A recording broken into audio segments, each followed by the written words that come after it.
भूर्भुवस्वः तत्सवितुर्वरेण्यं भर्गो देवस्य धीमहि धियो यो नः प्रचोदयात्।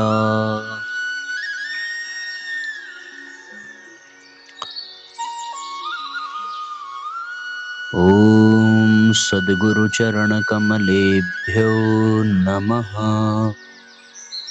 परम पूज्य गुरुदेव परम वंदनीय माता जी के दिव्य संरक्षण में विराजमान ऑनलाइन दैनिक स्वाध्याय के इस कार्यक्रम में आप सबका बहुत बहुत स्वागत, बहुत बहुत अभिनंदन है।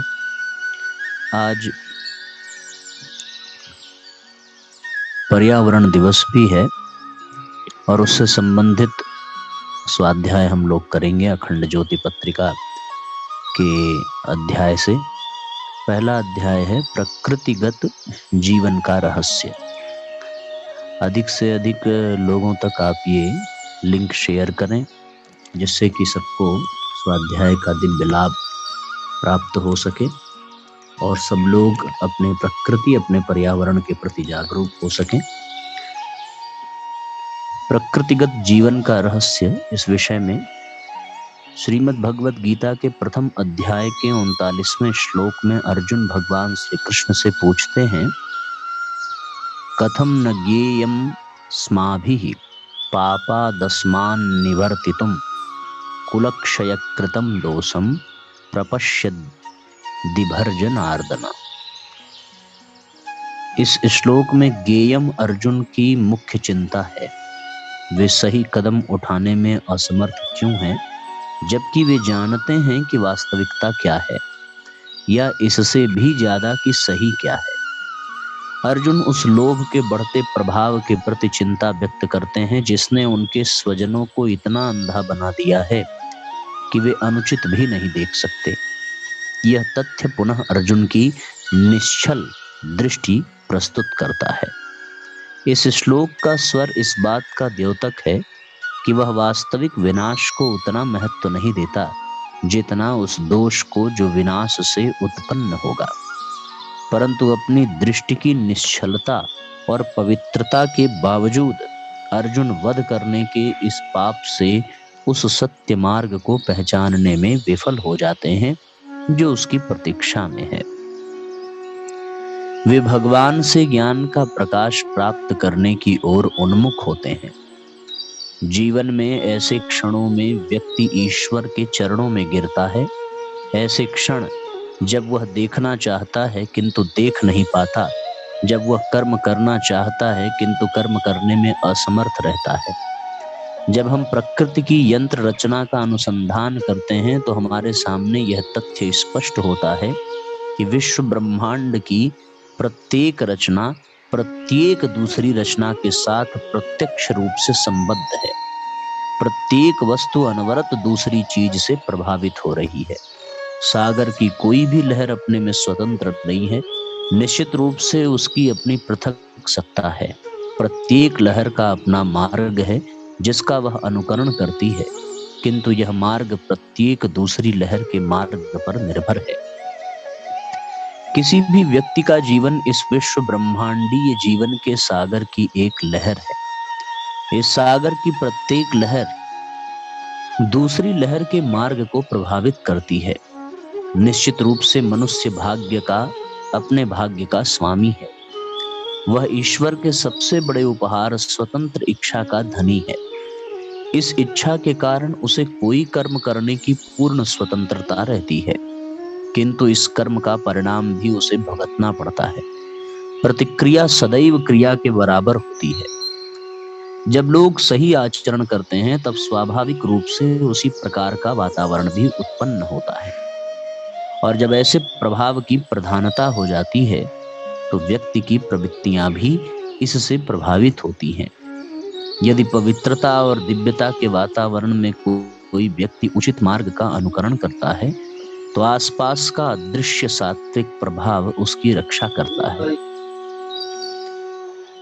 इसी प्रकार यदि कोई व्यक्ति अपने प्रयास में विफल होता है तो उसकी विफलता के पीछे कार्य करने वालों की अदृश्य प्रकृति भी हो सकती है। किसी प्रकार की बौद्धिक विवेचना उसकी विफलता का रहस्योद्घाटन नहीं कर सकती। उसे तब दूसरे स्तर पर उठना और यह स्वीकार करना पड़ता है कि उसके पीछे प्रकृति का कार्य और शक्ति काम करते हैं।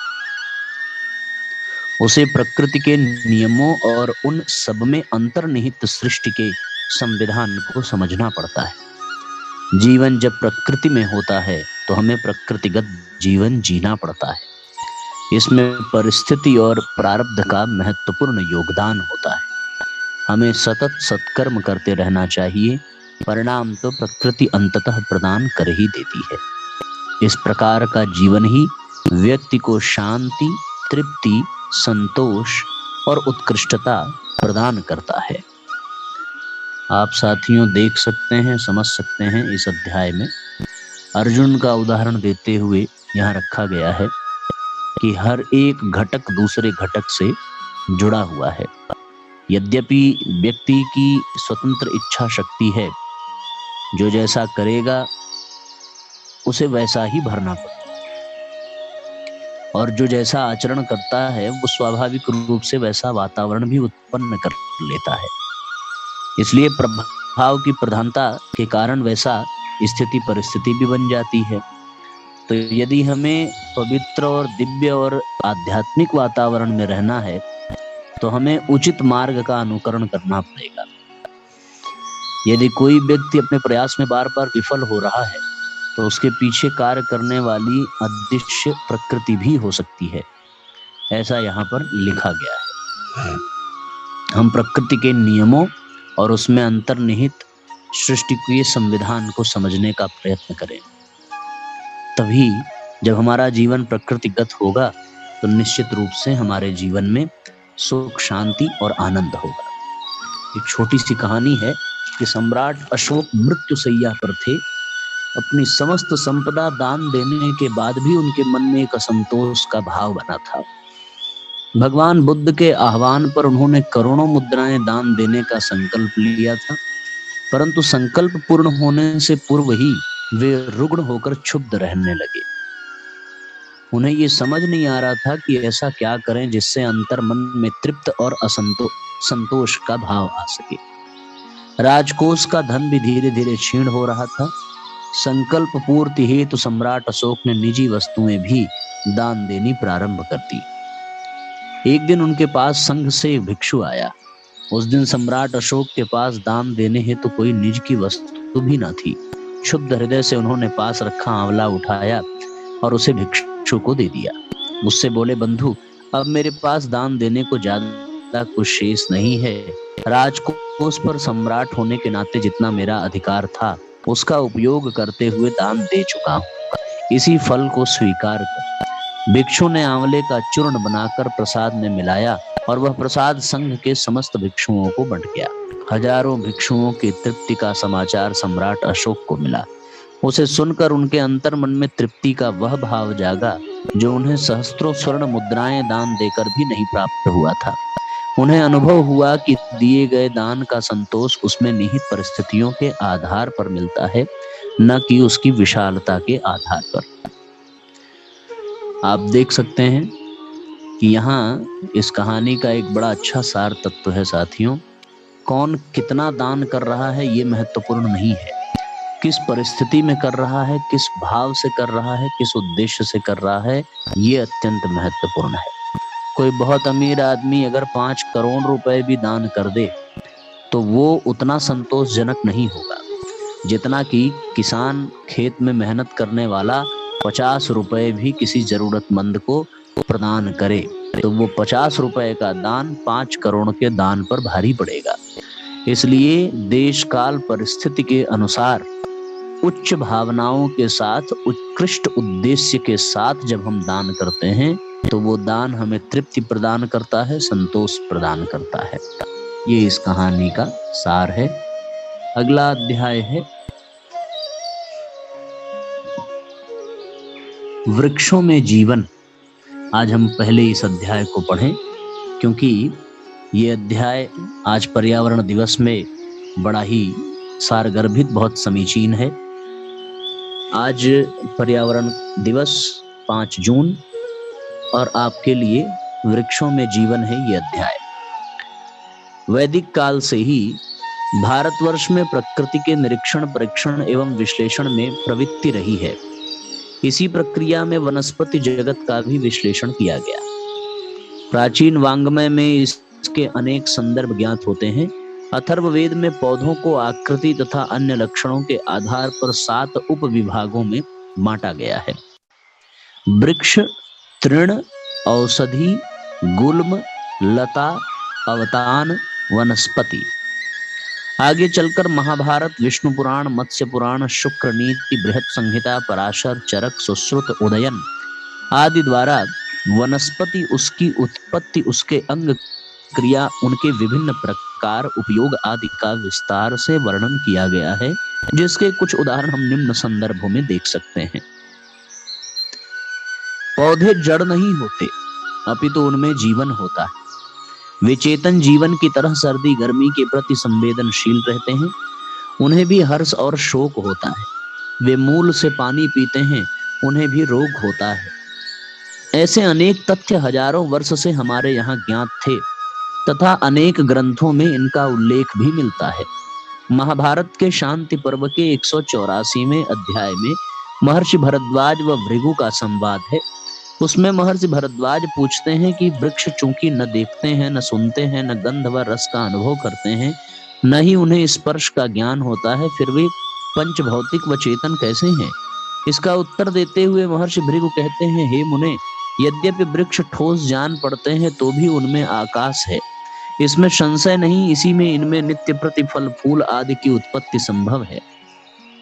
वृक्षों में उष्मा या गर्मी है, उसी से उनके पत्ते, छाल, फल फूल कुम्हलाते हैं, मुरझाकर झड़ जाते हैं।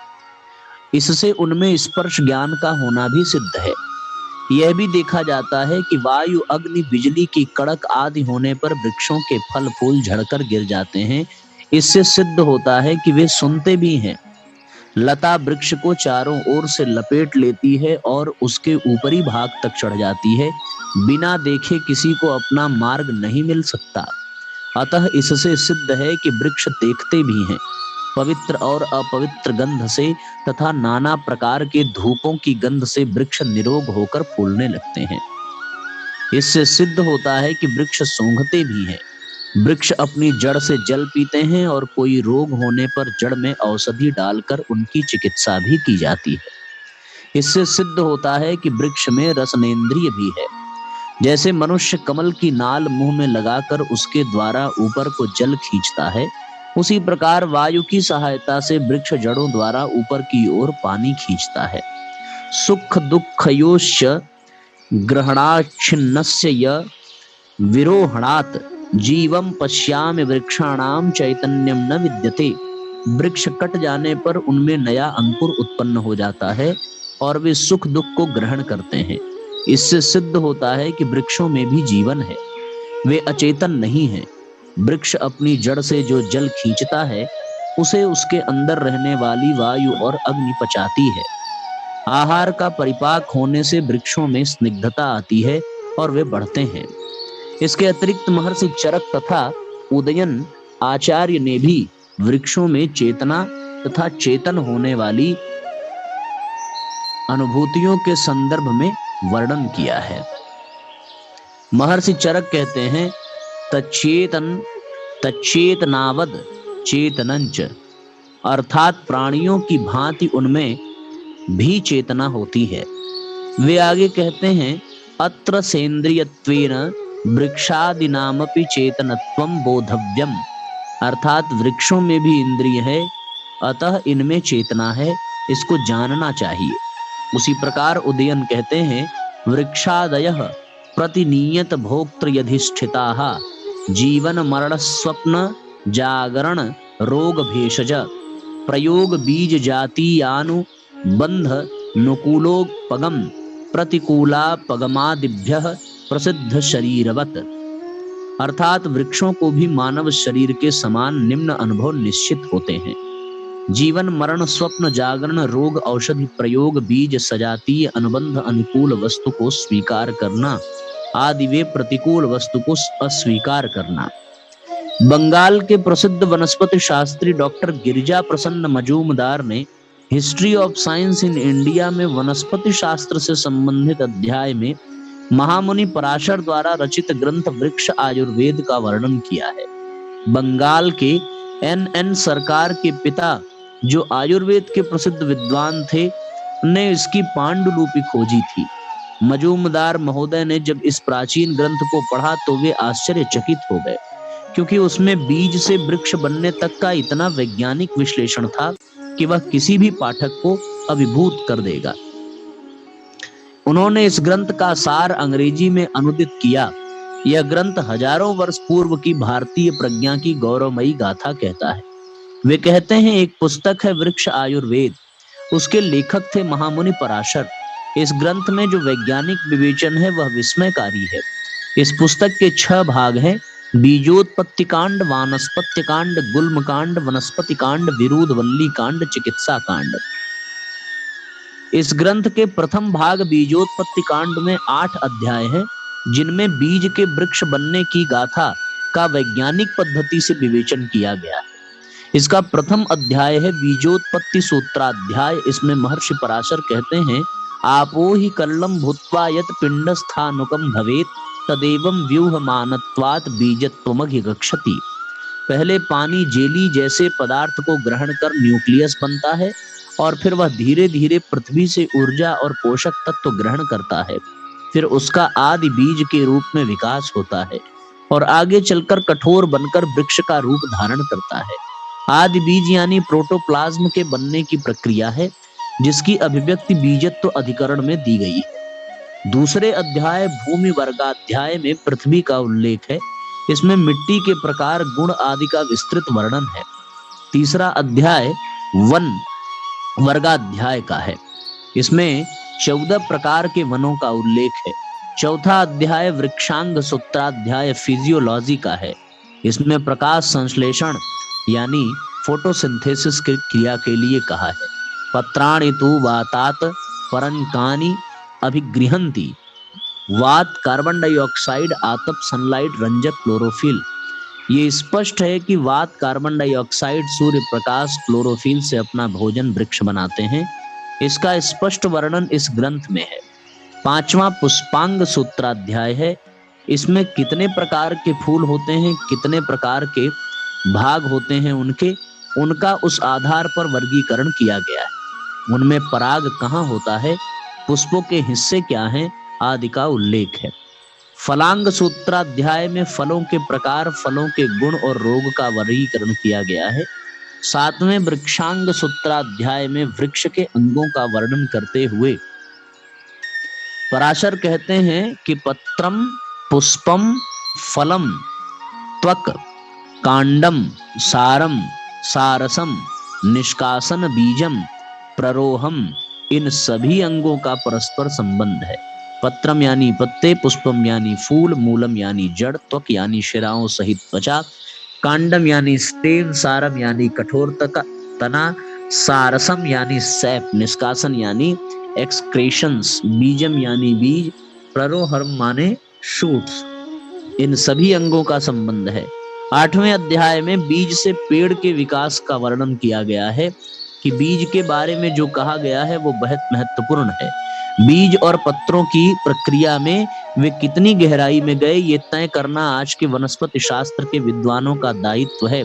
पराशर कहते हैं, बीज मात्रिका तो बीजस्यम बीज पत्रंतु बीज मात्रिकायां मध्यस्थमादि पत्रंच पात्रिकाक्षदस्तु तनुपत्रकवत मात्रिकाक्षादनंच कंचु कमित्याचक्षते बीजंतु प्रकृत्या द्विविधम भवति एकमात्रिकं द्विमात्रिकं च तत्रैक पत्र प्ररोहाणां वृक्षाणां बीजमेकमात्रिकं भवति द्विपत्र पत्र प्ररोहाणां तु द्विमात्रिकं च।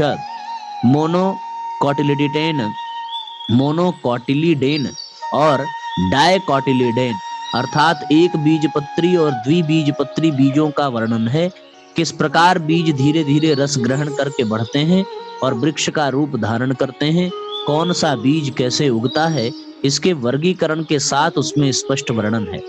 यह भी वर्णन है कि बीज के विभिन्न अंगों के कार्य अंकुरण जर्मिनेशन के समय कैसे होते हैं। अंकुर निर्वृते बीज मात्रकाया रसः संप्लवते प्ररोहांगेषु सदा प्ररोहः स्वातंत्रेण भूम्याः पार्थिव रसं गृह्णाति तदा बीज मात्रिका प्रशोषमापद्यमे। वृक्ष रस ग्रहण करता है, बढ़ता है। आगे कहा गया है कि जड़ बन जाने के बाद बीज मात्रिका यानी बीज पत्रों की आवश्यकता नहीं रहती, वह समाप्त हो जाती है। फिर पत्तों और फलों की संरचना के बारे में कहा है कि वृक्ष का भोजन पत्तों से बनता है। पार्थिव रस जड़ में से स्यंदिनी नामक वाहिकाओं के द्वारा ऊपर आता है। यह मानो आज के एसेंट ऑफ सैप का वर्णन है। ये रस फिर पत्तों में पहुंच जाता है, जहां पतली पतली शिराएं जाल की तरह फैली रहती हैं। ये शिराएं दो प्रकार की हैं, उपसर्प और अपसर्प। वे रस प्रवाह को ऊपर भी ले जाती हैं और नीचे भी। दोनों रास्ते अलग अलग हैं। गुरुत्वाकर्षण के विरुद्ध भी वे रस ऊपर कैसे ले जाती हैं, इसके बारे में आज के विज्ञान में पूरा ज्ञान नहीं है। जब तक कैपिलरी एक्शन का ज्ञान न हो तब तक ये बताना संभव नहीं है, और ये ज्ञान बहुत समय तक पश्चिमी देशों को भी नहीं था। कैपिलरी मोशन संबंधी भौतिकी के सिद्धांत का ज्ञान बॉटनी के ज्ञान के साथ आवश्यक है। जब पत्तों में रस प्रवाहित होता है तब क्या होता है, इसे स्पष्ट करके ग्रंथ में कहा गया है, रंजकेन पश्चयमानात, किसी रंग देने वाली प्रक्रिया से यह पचता है, यानी फोटोसिंथेसिस। ये बड़ा महत्वपूर्ण है। इसके पश्चात वे कहते हैं कि उत्पादम विसर्जयंती। हम सब आज जानते हैं कि पत्तियां फोटोसिंथेसिस से दिन में ऑक्सीजन निकालती हैं और रात में कार्बन डाइऑक्साइड। दिन में कार्बन डाइऑक्साइड लेकर भोजन बनाती हैं, अतिरिक्त वाष्प का विसर्जन करती हैं, जिसे ट्रांसपिरेशन कहते हैं। इन सब का वर्णन इसमें है। इसमें आगे कहा गया है कि जब उसमें से वाष्प का विसर्जन होता है तब उसमें ऊर्जा उत्पन्न होती है, यानी श्वसन की क्रिया का इसमें वर्णन है। संक्षेप में ये वर्णन बताते हैं कि किस प्रकार रस का ऊपर चढ़ना, पत्तियों में जाना, भोजन बनाना, फिर श्वसन द्वारा ऊर्जा उत्पन्न करना होता है। इसके अतिरिक्त आज भी कोई दूसरी प्रक्रिया वृक्षों के बढ़ने की ज्ञात नहीं है। इस प्रकार ये सिद्ध होता है कि वृक्षों में जीवन है, इसलिए वृक्ष को देव मानकर इसका पूजन भारतीय संस्कृति में किया जाता है। इसी शाश्वत सत्य को जन जन तक पहुंचाने का कार्य हमको करना चाहिए। कितना आश्चर्य हो रहा है साथियों कि आज से हजारों वर्ष पहले महर्षि पराशर यानी भगवान वेदव्यास के पिता, उन्होंने वृक्ष के संबंध में इतनी महत्वपूर्ण जानकारी और इतनी महत्वपूर्ण बात रखी। आज वनस्पति विज्ञान इन विषयों पर शोध करके पता कर पा रहा है कि वृक्षों में जीवन है। हमारे यहाँ एक वैज्ञानिक हुए डॉक्टर जगदीश चंद्र बसु, उन्होंने पहली बार ये सिद्ध किया कि वृक्षों में संवेदना है, जीवन है, उनको दर्द होता है, उनको प्रसन्नता होती है।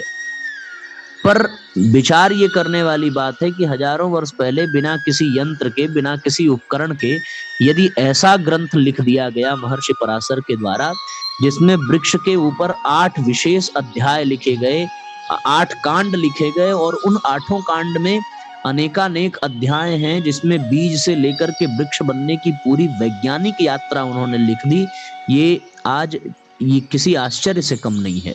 आज बड़े बड़े वैज्ञानिक, बड़े बड़े उपकरण, बड़े बड़े हथकंडों को अपनाने के बाद भी उस निष्कर्ष पर नहीं पहुंच पा रहे हैं जिस निष्कर्ष तक हमारे ऋषि मुनि पहुंच चुके थे।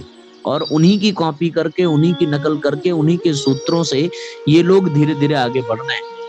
हमारी संस्कृति, यहाँ का ज्ञान वास्तव में अद्भुत, अकल्पनीय था और अकथनीय था।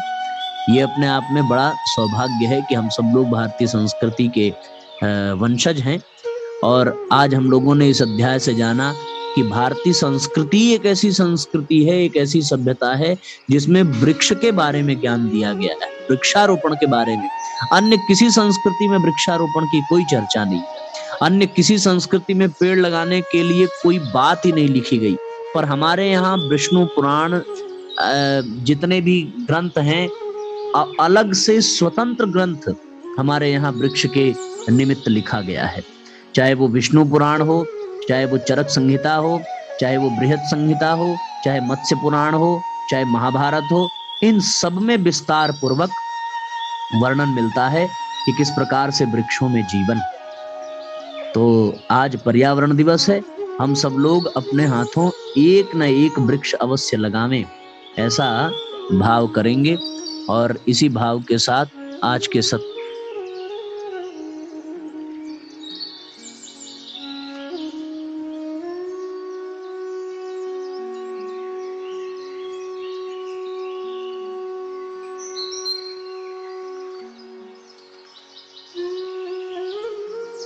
को अध्याय सुनने के बाद फिर आज शाम को आप लोग ये अध्याय सुनेंगे, और शाम को अध्याय सुनने के बाद आपके पास समय तो होगा नहीं, पर आज सुन करके यदि आप कल भी वृक्ष लगाएं और वृक्ष लगा करके ग्रुप में एक फोटो भेजें तो ये अध्याय पढ़ना सार्थक हो जाएगा। साथियों, बड़े पौधे ना लग सकें तो कम से कम गमले में एक पौधा ही लगे पर्यावरण दिवस के नाम पर। तो हम सब लोग ये विचार कर पाएंगे कि आज हमारे देव परिवार ग्रुप के द्वारा कितने पेड़ लगे। अगर हम लोगों ने 24 पेड़ लगा लिए अपने यहाँ, एक एक गमले में भी लगाए, ना जमीन पर जगह मिले तो गमले में भी यदि आज के इस पर्व पर एक एक वृक्ष लगे तो ये बड़ा कल्याणकारी होगा। हम सब लोग कम से कम 24 पेड़ अपने हाथों अवश्य लगावें। हमारे 24-25 परिजन जो स्वाध्याय में, ऐसे तो बहुत लोग सुनते हैं, 100-150 लोग सुनते हैं, पर जो सक्रिय हैं, जो फॉलो करते हैं, वे सभी परिजन यदि एक एक पौधा लगाएं तो आज के इस कार्यक्रम का बड़ा शानदार प्रभाव पड़ेगा और ये अध्याय पढ़ना सार्थक हो जाएगा।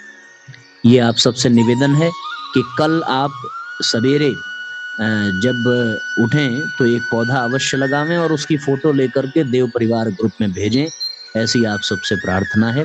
आप सबको विश्व पर्यावरण दिवस की बहुत बहुत शुभकामना। आइए गायत्री मंत्र पढ़ें, आज के सत्र को विराम दें। ओम भूर्भुवः स्वः तत्सवितुर्वरेण्यं भर्गो देवस्य धीमहि धियो यो नः प्रचोदयात्।